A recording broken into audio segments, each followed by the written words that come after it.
जय हिंद दोस्तों। आज हम बात करेंगे देश के एक लौते हीरे रतन टाटा के बारे में। रतन टाटा का जन्म 28 दिसंबर 1937 को हुआ।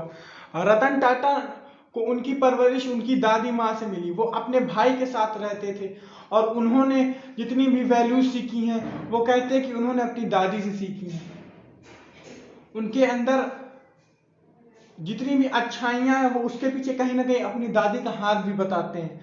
रतन टाटा को 2 भारत के सबसे बड़े अवार्ड्स मिल चुके हैं, पद्म भूषण एंड पद्म विभूषण। उन्होंने अपनी स्कूल की पढ़ाई मुंबई से और शिमला से की, साथ ही साथ वो अपनी ग्रेजुएशन करने बाहर भी गए। उन्होंने 7 हफ्तों का कोर्स किया बिजनेस स्टडीज के लिए 1995 में हार्वर्ड यूनिवर्सिटी में। दोस्तों, रतन टाटा ने 21 साल टाटा ग्रुप्स और टाटा कंपनीज पर राज किया। अपने 21 साल के समय में उन्होंने टाटा का रेवेन्यू 50 टाइम्स इंक्रीज किया और टाटा के प्रॉफिट 40 टाइम्स इंक्रीज किए। 1991 में टाटा 5.7 बिलियन डॉलर्स की कंपनी थी और 2016 में आते आते 103 बिलियन डॉलर्स की कंपनी बन चुकी थी। टाटा इंडस्ट्रीज और टाटा ग्रुप्स का नाम डोनेशन में काफी आगे रहता है। टाटा ग्रुप्स ने हार्वर्ड यूनिवर्सिटी में 50 मिलियन डॉलर्स इन्वेस्ट किए, 50 मिलियन डॉलर डोनेट किए ताकि हार्वर्ड यूनिवर्सिटी में रिसर्च एंड डेवलपमेंट हो सके। आपको जानकर काफी खुशी होगी कि टाटा ग्रुप्स ने हमारे यहाँ आईआईटी बॉम्बे में लगभग 950 मिलियन डॉलर्स इन्वेस्ट किए। आईआईटी यूनिवर्सिटी बॉम्बे जो कि इस समय सबसे टॉप पर चल रही है, उसमें रतन टाटा ने 950 मिलियन डॉलर्स की डोनेशन की, लगभग 1 बिलियन डॉलर्स, जो कि अभी तक के लिए बहुत ही ज्यादा बड़ी है। दोस्तों, आपने इलॉन मस्क का तो नाम सुना ही होगा। इलॉन मस्क का नाम टेस्ला की वजह से काफी उभरा हुआ है।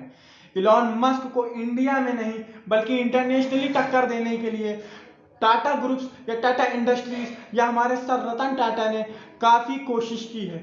उन्होंने कहा कि मैंने अपनी जो Tata Tigor electric vehicle launch की है, उन्होंने अपनी 2-3 टाटा की इलेक्ट्रिक व्हीकल्स लॉन्च की हैं। उन्होंने कहा है कि इसको हम नेक्स्ट लेवल तक लेके जाएंगे और अगले 2030 से 40 के बीच में अपनी जितनी भी प्रोडक्शन लाइन में गाड़ियां लाएंगे वो सारी इलेक्ट्रिक होंगी, क्योंकि भारत सरकार का कहना है कि 2030 के बाद वो लगभग 75% गाड़ियों को इलेक्ट्रिक करने वाले हैं। रतन टाटा ने टी बॉक्स, Xiaomi, ओला, कैश करो और न जाने कितने ही स्टार्टअप्स में अपनी प्राइवेट फंडिंग लगा दी। उन्होंने अपना प्राइवेट पैसा उसमें इन्वेस्ट किया। टाटा ग्रुप्स या टाटा कंपनी का उन्होंने कोई भी साथ नहीं लिया। ओला कैश में लगभग 95 लाख रुपीस की इन्वेस्टमेंट रतन टाटा जी ने करी। रतन टाटा का बिटकॉइन में भी बहुत बड़ा शौक है। रतन टाटा भारत के उन लोगों में से गिने जाते हैं जिन्होंने स्टार्टिंग में बिटकॉइन में इन्वेस्ट करना समझा। रतन टाटा ने काफी पहले ही बिटकॉइन में इन्वेस्ट कर दिया था। दोस्तों, रतन टाटा 21 साल टाटा ग्रुप्स के चेयरमैन रहे। उसके बाद उन्होंने 28 दिसंबर 2012 को, जब वो 75 ईयर्स के कंप्लीट हुए, तो उन्होंने अपनी जो कमान थी यानी अपना सक्सेसर साइरस मिस्ट्री को चुना। 12 जनवरी 2017 को साइरस मिस्ट्री को टाटा ग्रुप्स के चेयरमैन से रिजाइन करना पड़ा। कुछ कंपनी में विवादों की वजह से जैसे ही उन्होंने रिजाइन किया तो रतन टाटा ने राजन चंद्रशेखर को टाटा ग्रुप्स या टाटा कंपनी के चेयरमैन बना दिया। दोस्तों, हमारे प्यारे रतन टाटा को एक बार प्यार भी हुआ था। रतन टाटा एक लॉस एंजलिस में रहने वाली लड़की से शादी भी करने वाले थे। वो एकदम लास्ट स्टेप पर पहुंच चुके थे शादी के, लेकिन कुछ फैमिली इश्यूज की वजह से उनको इंडिया वापस आना पड़ा।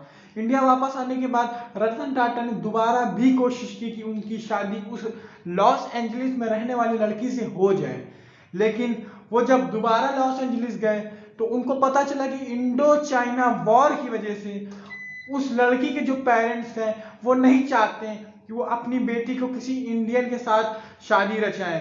वो उनके पेरेंट्स को नहीं पसंद था कि कोई इंडियन उनका दामाद बने। इस वजह से रतन टाटा की शादी नहीं हो पाई।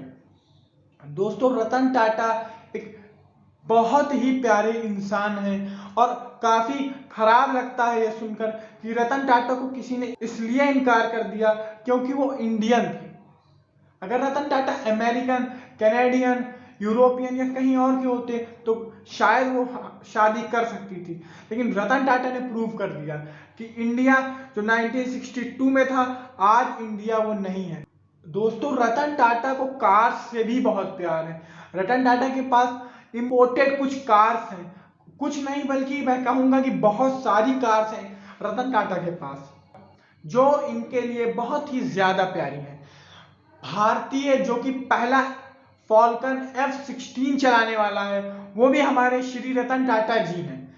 हमारे रतन टाटा जी पायलट भी हैं। ये कुछ हैरानगी वाली बात है, लेकिन यकीन माने भारत का पहला इंसान F-16 फॉल्कन चलाया है वो हमारे सर रतन टाटा है। उनके पास पायलट की भी डिग्री है, उनके पास लाइसेंस है प्लेन उड़ाने का। दोस्तों, जब रतन टाटा ने जैगुआर और रेंज रोवर, जिसको लैंड रोवर भी कहते हैं, इन दोनों कंपनियों को एक्वायर किया तो लोग कहते थे कि रतन टाटा पागल हो गया है, रतन टाटा अब डूबने वाला है, रतन टाटा अब जल्द ही डूब जाएगा, इसने अपने जीवन की सबसे बड़ी गलती की है ऐसी दो डूबती कंपनियों को खरीद कर। लेकिन रतन टाटा ने उस समय सिर्फ एक ही बात कही कि मैं किसी चीज को लेने से पहले ये नहीं देखता कि मैं फैसला सही कर रहा हूं या गलत, बल्कि मैं उस चीज को लेने के बाद उस फैसले को सही साबित करता हूं। दोस्तों, फोर्ड ने लैंड रोवर और जैगुआर अपनी पैसे की कमी या मान लीजिए उन डूबती कंपनियों को किसी दूसरे हैंडओवर करने के लिए, क्योंकि वो खर्च फोर्ड उठा नहीं पा रही थी, जैगुआर और लैंड रोवर की गिरती प्राइसेस को, गिरती मार्केट को फोर्ड उठा नहीं पा रही थी। फोर्ड ने सोचा कि किसी दूसरे को बेच दिया जाए, तो रतन टाटा ने खरीद कर आज साबित कर दिया कि जैगुआर और लैंड रोवर दुनिया में टॉप पे आने वाली कंपनियां हैं। फोर्ड वही कंपनी है दोस्तों जिसके पास रतन टाटा गए थे अपनी मोटर कंपनी को बेचने, लेकिन फोर्ड ने क्या कहा कि जब तुम इस बिजनेस को चला नहीं सकते तो तुम इस बिजनेस में आते ही क्यों हो। और उसी फोर्ड ने बाद में उनके सामने अपनी कंपनियों को बेचा। आप समझ सकते हैं, जो इंसान किसी इंसान को एक बार मना कर दे उसकी चीज खरीदने को, और उसके बाद दूसरा इंसान इतना ज्यादा काबिल हो, दूसरा इंसान इतना ज्यादा बड़ा हो जाए कि पहले इंसान को अपनी कुछ चीजें उसको बेचनी पड़ जाए, तो आप सोच सकते हैं उन्होंने कितनी ज्यादा मेहनत करी होगी।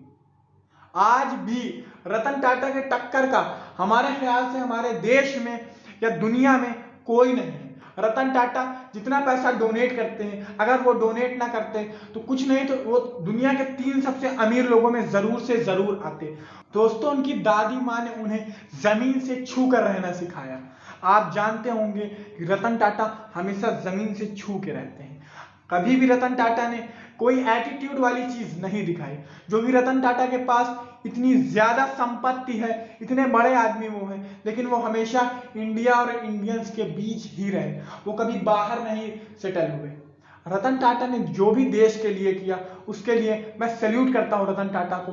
मैं सैल्यूट करता हूं ऐसे इंसान को जिसने मेरे देश को तरक्की में इतनी मदद की। उन्होंने हमारे देश के युवाओं का हाथ थामा है दोस्तों, उन्होंने हमारे देश के युवाओं में आग भरी है। मुझे अपना भारत नॉर्वे की तरह चाहिए। हमारे भारत में रैंक आई है 143 हैप्पीएस्ट रैंकिंग में, मतलब हम दुनिया में 143वें नंबर पर हैं खुशी के मामले में, और नॉर्वे लगातार 4 सालों से पहले नंबर पर है। मुझको चाहिए मेरा भारत किसी भी हालत में, मेरा भारत है, मैं चाहता हूं किसी भी हालत में नंबर 1 पर आए। अगर आप मुझे सपोर्ट करते हैं तो आप भारत को सपोर्ट करें। मैं नहीं कहता लाइक करें, कमेंट करें, सब्सक्राइब करें। मुझको ना लाइक चाहिए, ना मुझको कमेंट चाहिए, ना मुझको सब्सक्राइबर चाहिए। मुझको मेरा देश नॉर्वे की जगह हैप्पीएस्ट रैंकिंग में पहले नंबर पर चाहिए।